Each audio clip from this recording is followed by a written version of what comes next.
पिछले एपिसोड में देखा कि शियाओ ने वांगशी का बेटा सर्वेंट बनने से इनकार कर दिया और बताया था कि मेरी शक्तियां एक फॉर्मल डिसिपल से काफी ज्यादा है। वांगशी ने भी जब उसकी पावर चेक की तो दो हेवनली एनर्जी स्ट्रेंथ दिखाई दिए थे जिससे वो हैरान थी। और अब शियाओ तियानशेन एकेडमी की आखिरी बची हुई ऑफिशियल डिसिपल सीट को लेना चाहता था, पर युआन किंग अपने ग्रैंडसन युआन फेंग के साथ आ गया था और उसने सेकंड एल्डर से पहले ही अपने पोते को एकेडमी में रखने की बात कर ली थी, जिससे थर्ड एल्डर गुस्सा थे। युआन फेंग भी युआन किंग की तरह ही अपने ट्रेजर पर घमंड रखने वाला इंसान था। दो लोगों ने जब उसके पोते के बारे में कुछ बुरा कहा तो युआन किंग ने मौके पर ही उन्हें खत्म कर दिया। शियाओ को काफी गुस्सा आ रहा था, पर वो अभी कुछ नहीं कर सकता था, इसीलिए उसे वांगशी के बेटल सर्वेंट के रूप में ही एकेडमी में जाना पड़ा, क्योंकि वो युआन फेंग को मारकर युआन किंग से बदला लेना चाहता था। शियाओ वांगशी के बेड पर चला गया था, जिससे एक बड़ा बवाल हो गया और हर कोई जो वांगशी को चाहता था वो शियाओ पर उंगली उठाने लगा और उसे मारने की कोशिश की, पर शियाओ ने उन्हें ही अपने पैरों तले दबा दिया था। युआन फेंग ने भी शियाओ पर हमला किया, पर शियाओ ने उसे दूर फेंक दिया था। वांगशी शियाओ की पावर देखकर खुश हुई, उसे कहती है कि तुम्हें अपनी पावर को यहाँ बर्बाद नहीं करना चाहिए बल्कि मेरे साथ चलना चाहिए।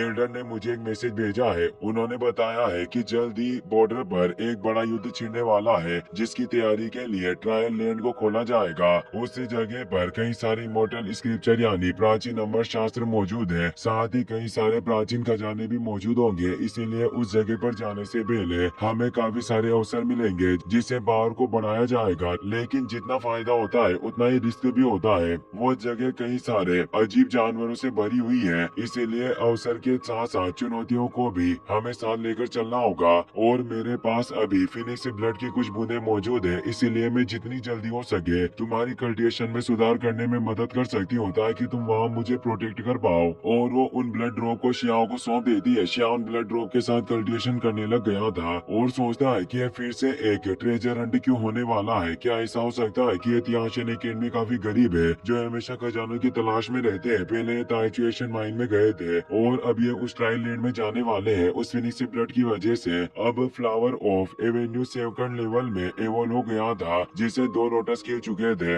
अब हमें प्राचीन खंडरों के फेरी बैटलफील्ड का सीन दिखाया जाता है, जहाँ एक पोर्टल ओपन होता है जिससे तियानशेन एकेडमी की शिप उस जगह पर आ जाती है, जिसमें थर्ड एल्डर सभी ऑफिशियल डिसेबल को देकर आए होते हैं। वो बताते हैं कि इस फेरी बैटलफील्ड में इमोर्टल की उन प्राचीन लड़ाइयों के कई सारे अवशेष मौजूद हैं, इसीलिए तुम्हारे पास काफी सारे अवसर होंगे जिससे तुम अपनी पावर को बढ़ा पाओगे। पर इसके साथ ही यहाँ काफी सारे खतरे भी मौजूद हैं, इसीलिए हर एक पल तुम्हें काफी ज्यादा केयरफुल रहना होगा। इस जगह का प्रेशर काफी ज्यादा था, जिससे सभी को चक्कर आ रहे थे और काओ युशेंग को भी उल्टी होने लगी थी। लिटिल बनी उसे संभालती है। काओ युशेंग उससे कहता है कि क्या ये जगह ब्रह्मांड का अंत है जो मुझे यहाँ इतने चक्कर आ रहे हैं। शियाओ भी अपने दोस्तों को देख रहा था और सोचता है कि बैटलफील्ड होने की वजह से यहाँ काफी सारी अराजकता मौजूद है, इसीलिए अभी वक्त नहीं है कि मैं अपने दोस्तों को अपनी सच्चाई बता पाऊँ। थर्ड एल्डर बताते हैं कि मैं तुम्हें यहाँ एक प्रैक्टिस के लिए लेकर आया हूँ, क्योंकि जल्दी एक ग्रेट वॉर शुरू होगी, इसीलिए ये ट्रिप तुम्हारे लिए युद्ध से पहले की पूरा अभ्यास की तरह होगा। हो सकता है कि तुम इस जगह पर अपना एक नया कल्टिवेशन सिस्टम बना पाओ, इसीलिए तियानशेन एकेडमी भी तुम्हारी इसमें पूरी मदद करेगी। इस जगह पर एलिक्सिर, मैजिक टूल और स्क्रिप्चर भरे पड़े हैं, जिन्हें तुम अपनी योग्यताओं के अनुसार हासिल कर पाओगे। तभी हम देखते हैं कि उस जगह पर मौजूद एक बिस्ट तियानशेन एकेडमी की शिप को देखकर उस पर अटैक कर देता है। वो शिप के प्रोटेक्शन बैरियर को भी तोड़कर अंदर घुस जाता है और एक प्रैक्टिशनर पर हमला करके उसे मार डालता है और जोर से दहाड़ लगाने लगता है।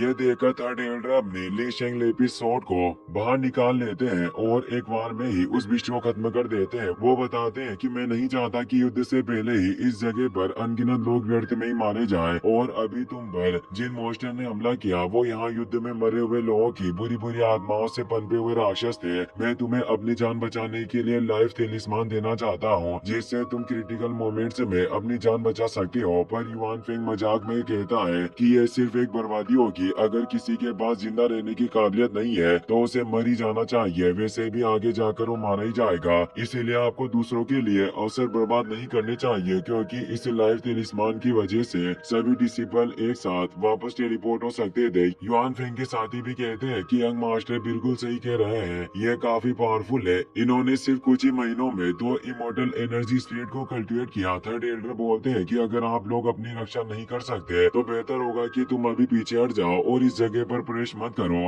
वांग शी की सर्वेंट डर कर पीछे हो जाती है, पर शियाओ उसके साथ था। वो कहता है कि भले ही ये जगह भयानक हो और खतरों से भरी हुई हो, पर ये मेरे लिए एक ट्रीट की तरह होगी। वांग शी कहती है कि इस जगह का सबसे बड़ा खतरा सिर्फ जानवर नहीं है बल्कि इंसान भी है, जो एक दूसरे से जेलिस फील करने की वजह से हमें नुकसान पहुंचा सकते हैं। और इस ट्रायल में हमें यह साबित करने का मौका मिलता है कि कौन कितना काबिल है। और अब सभी उस ट्रायल लैंड में जाने लगते हैं। युआन फिंग शियाओ से बोलता है कि तुम वांग शी से दूर रहना वरना तुम्हारी जान मुसीबत में पड़ जाएगी। ये कहकर अपने साथियों के साथ वहाँ से निकल जाता है। शियाओ मुस्कुराने लगता है और बोलता है कि जल्दी तुमसे मुलाकात होगी। वो उससे बदला लेना चाहता था। वांग शी और शियाओ भी अब वहाँ से निकल जाते हैं। शियाओ वांग शी के साथ ही आगे बढ़ रहा था। वो एक लाल धुएं के पास पहुँच गए थे। वांग शी बताती है कि इसमें मौजूद ये बिस्ट अवशेष पर मंडराने वाली बुरी आत्माएं हैं। अगर तुम खजाना ढूंढना चाहते हो तो तुम्हें उस जगह पर जाना होगा जहाँ ज्यादा मात्रा में इविल बिस्ट मौजूद हो, क्योंकि ये बिस्ट उन खजानों से ही पोषित होते हैं।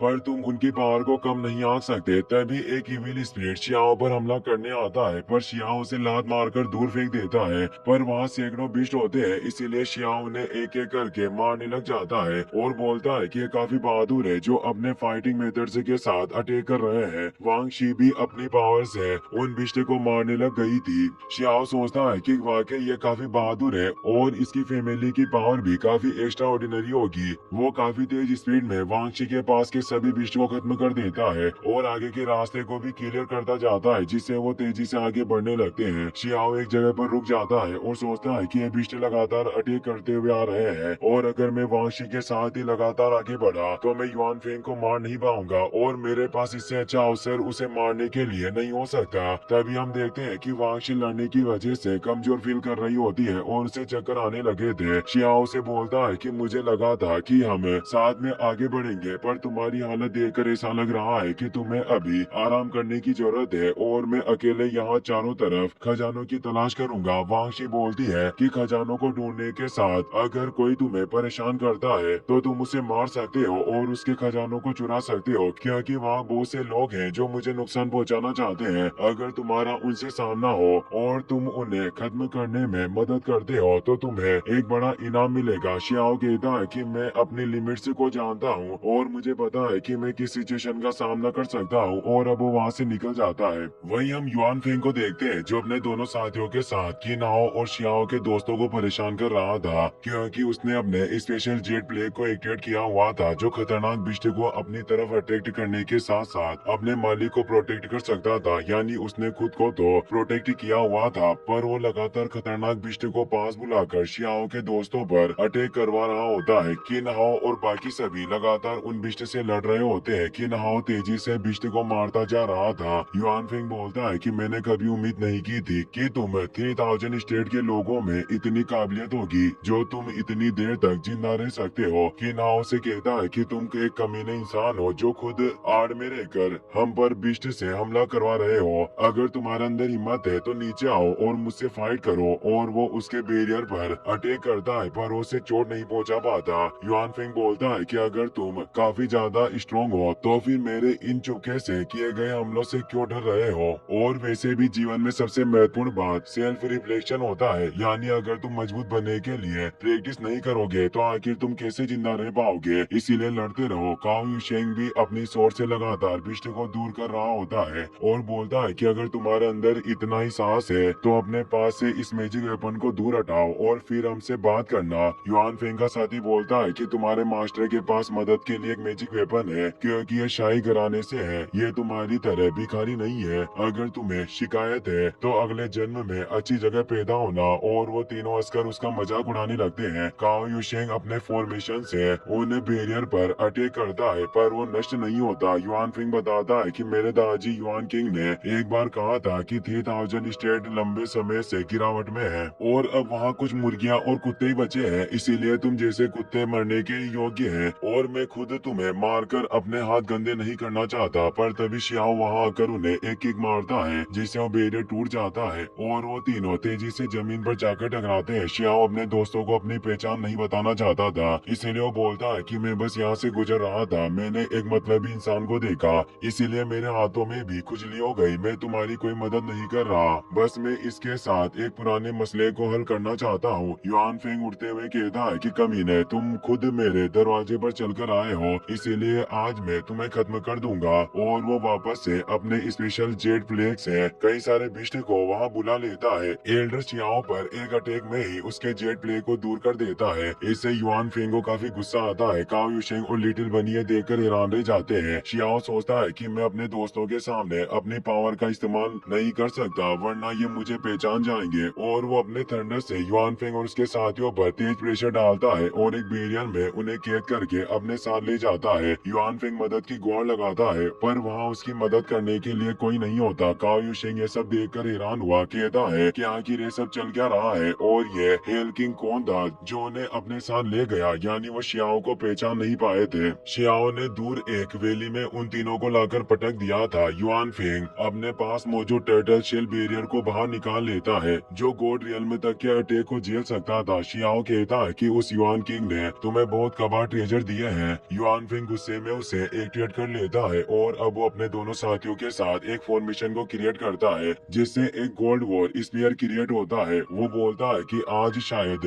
तुम मरना चाहते हो। वो उस स्पीयर से शियाओ पर अटैक करता है, पर शियाओ अपनी एक फिंगर से ही उस स्पीयर को दूर कर देता है। तो युआन फेंग अपनी पावर से उस स्पीयर को उठा लेता है और उसे शियाओ पर अटैक करने लगा। उसने धीरे से एक मुस्कान छोड़ी। उसे लग रहा था कि शियाओ बच नहीं पाएगा, पर उसने आसानी से उस स्पीयर को रोक लिया और उसे अपने एवेन्यू लोटस की मदद से एब्जॉर्ब करके अब वो कुनपेंग टेक्निक के हमले से युआन फेंग के दोनों साथियों को मार डालता है और कहता है कि तुम्हारे पास कोई स्किल नहीं है, तुम बस बचाव करना जानते हो, और ये भी तुम्हारी फैमिली के सीक्रेट ट्रेजर की वजह से है। और अब उस टर्टल शेल बैरियर को तोड़ने लगा था और बोलता है कि शिप पर तुम बहुत अकड़ दिखा रहे थे और तुम उन लोगों को मारना चाहते हो जो तुमसे कम कुशल है। तुम लोग मासूम लोगों को मारते हो, पर तुम में खुद कोई काबिलियत नहीं, और तुम्हें 10 बार भी मारा जाए तो भी कम होगा। शियाओ के लगातार हमलों से युआन फेंग कमजोर हो रहा था और उसके मुंह से ब्लड आने लग गया था। शियाओ अपने फ्लावर एवेन्यू टेक्निक को इस्तेमाल करता है। टर्टल शेल बैरियर अभी तक टूटा नहीं था, पर शियाओ के हमले इतने तेज थे कि बैरियर के अंदर भी उसे तेज चोटें लग रही थी। शियाओ कहता है कि तुम्हें 1000 मौतों का भी दुख दिया जाए तो भी कम होगा। टर्टल शेल बैरियर शियाओ के हमलों से टूटने वाला था, इसीलिए युआन फेंग अपने आर्मर फ्रेगमेंट्स का इस्तेमाल करता है, जिससे कि एक्स्ट्रा प्रोटेक्शन लेयर ऐड हो जाती है, और शियाओ इससे दूर हो गया था। इससे युआन फेंग खुश होने लगा कि उसकी जान बच गई, पर शियाओ तेज लाइटनिंग के साथ ऊपर उड़ता है